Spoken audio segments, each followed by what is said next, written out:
Currently in the gym 5 days a week, and I've been running a 5 day block for many years now. Could I get away with four? The answer is probably, Mm. but I love training, and it's in part the source of my results, but it's also something that brings me bottomless joy. It's a stable piece in life. You know, the world can burn around me, but the weight on the bar is still, 10 kilos is still 10 kilos today, tomorrow, and the next day. And that's something that brings me a lot of joy. So I do train 5 days a week. And at the moment, my setup is quite simplistic. I have a push, pull, lower, rest, push, pull, lower. That allows me to accumulate more in the way of what I define sort of central volume, big compounds, and the sort of central structures, as opposed to the more peripheral stuff like arms, for example. I do work in a mesocycle on occasion that is more arm focused, but obviously we're evaluating one's, in my scenario, myself, my symmetry and proportion in regular intervals, and adjusting our microcycle design depending on that. I look at it like this: each bit of volume in your microcycle is akin to an artist's paint stroke on the canvas. And when we're designing this program, it's designed for the individual. Like, where do we need these paint strokes to go?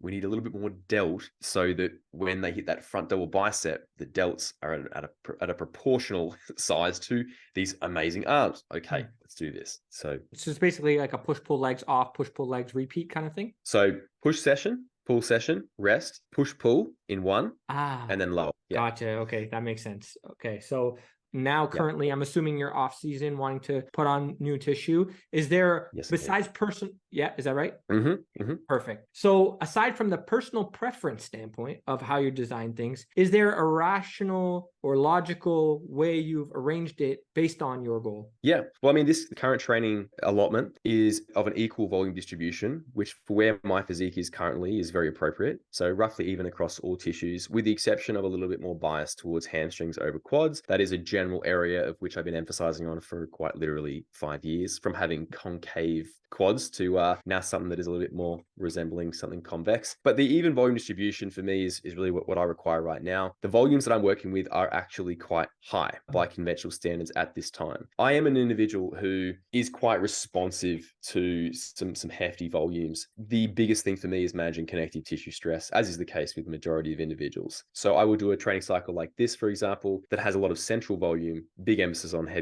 big compound movements, and then I'll run an alternate training program. There's a little bit more connective tissue friendly, which incorporates a little bit more in the way of the more peripheral structures, more isolation movements. And that usually is every second mesocycle for me, generally speaking. Okay, interesting.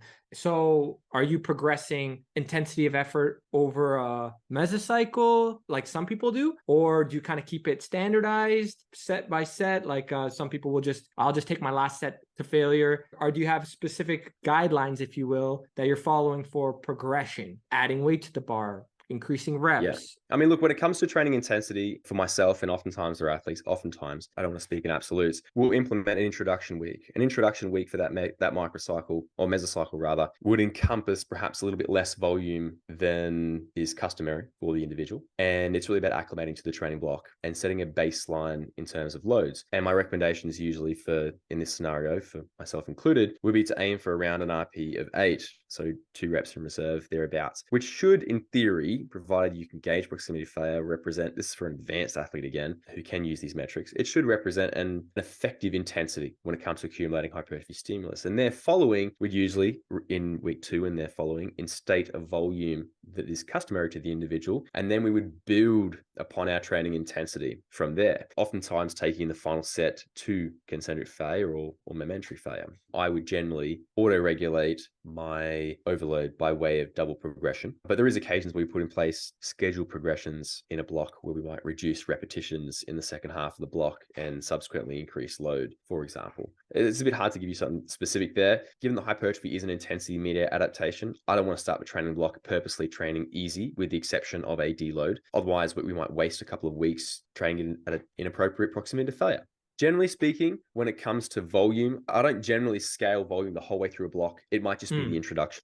The introduction week is going to, being a new training block, there'll be some novel training stimulus. It's going to be more disruptive to the intramuscular environment. There will be more in the way of delayed onset muscle soreness in a bid to make that somewhat manageable and also to somewhat freshen the athlete up if they've come off a high volume block without having to specifically put in place a decrease in intensity, i.e. a deload. We might run the introduction week, which might be 30% less volume. Week number 2, 100% volume in terms of sets. And now you're going to drive that intensity up, with the final set being essentially your 100%. And then from there, if we are matching our intensity, which should be 100% across the majority of movement selections, particularly in the final set of week 2, well, then any increase is going to be reflective of adaptation from the prior training exposures. And we auto-regulate that just because as an advanced athlete, progression is going to be relatively slow, particularly if we look at something like a bicep curl where you might put on 15 kilos in 10 years and average that at 1.5 kilos per year. I don't have a tool sensitive enough to pick that up on a week-to-week basis. Right. So we auto-regulate that. I'm definitely very pro training to failure frequently. So if we look at reps and reserve and RIR, obviously there are tools to guide us for evaluating proximity to failure. And yes, maybe in the advanced athlete, that might be important in your endeavors to optimize stimulus accrual whilst managing